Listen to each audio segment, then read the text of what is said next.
All right, here we are. It's 97 degrees on a warm summer day here in Raleigh, North Carolina. Today I'm going to talk about why high handicappers tend to slice, low handicappers tend to hook, and what we can do to fix it.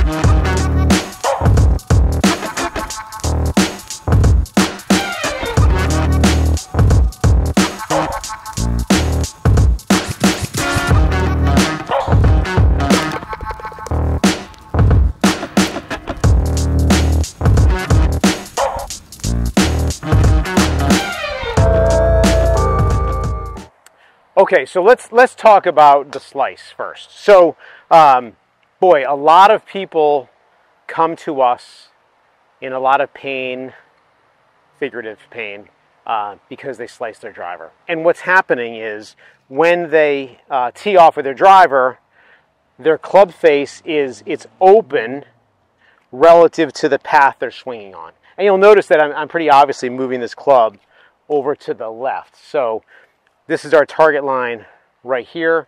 So I'm making a swing where my club travels from outside the target line to inside. We call that an out to in path. A lot of people call it over the top because you see a downswing starting this way.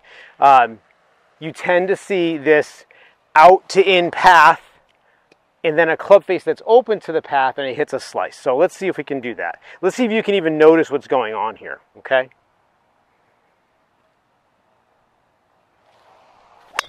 There it is.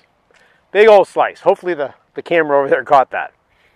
All right, so face is open to the path, really, really chronic. Somebody who struggles with a hook, and a lot of times this is a pretty good golfer, and they may not do it all the time, but, you know, most good golfers have a sense that they want to swing the club more in to out path, and that's going to help them hit a draw, but sometimes they hit a hook. And one of the problems is that if you get that club going too much into out, it's really easy to get your face a little bit close to that path and hit a hook. And then sometimes, by the way, for those of you that hit that big old hook, sometimes the face will stay square to the path and you just hit a push. So a lot of times, believe it or not, guys, sometimes these golfers that are pretty good players, they're pretty anxious a lot of times because they're trying to not only stop hooking, but they also don't want to blast it way to the right. So let's take a look at what that hook swing looks like. It's going to be more in to out, and the toe of the club when I come through is going to probably be passing the heel a little bit. Let's take a look.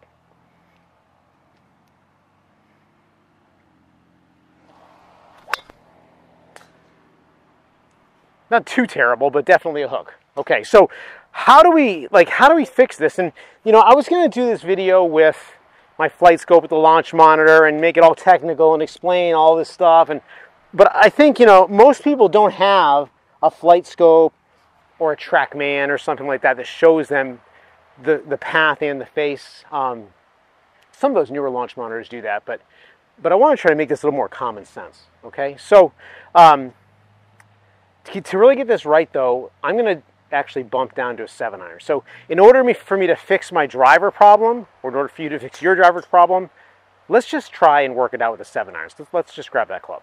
All right, so I've got the 7, and I'm gonna still use the tee. I'm just gonna tee it low. I want you to notice something also, that I've got alignment sticks down here, okay?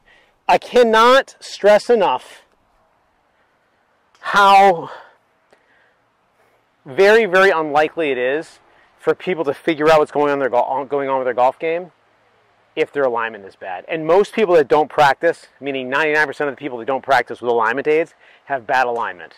I don't want to get into the whole debate about, oh, I can't use the aids on the course, blah, blah, blah.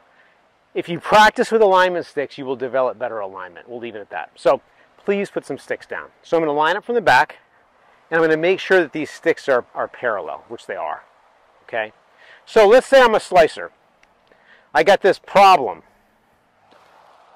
Boom, right here.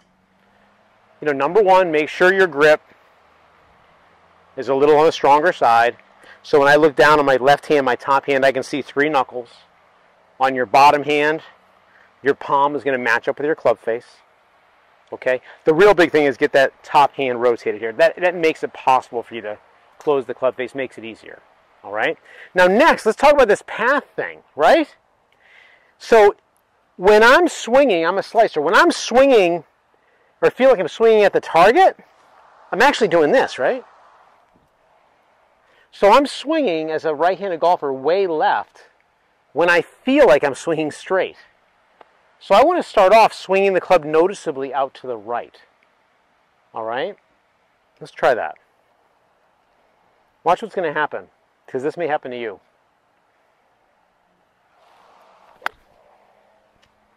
Just a terrible shot. So what happened there was, when I tried to swing the club out to the right, I just kind of threw my hands out away from me. Well, when I do that, the entire club is now farther from me, and it's really hard to hit the center of the club face. It's really hard to hit it. It's really easy to hit it in here in the hosel. So to help me swing the club more to the right, I'm going to try to think of something different. And what I'm going to think about is I'm going to feel like I turn back in my backswing. My back is turned to the target. I want to feel like my back stays turned to the target a long time as I start my downswing. And what that's going to do is that's going to actually like increase my tilt of my spine here.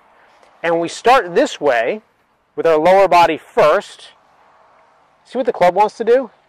It wants to like shallow under the previous plane, and it's easier to catch the ball a little more from the inside.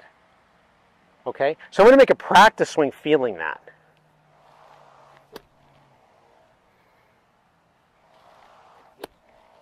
All right. Now that feels like I'm swinging a mile to the right, but you can see by my divot, it's not a mile to the right. So let's take a swing now. All right. We're not going to be editing anything out, so this is going to be the real deal, okay? I'm going to feel like I keep my back turned to the target a long time.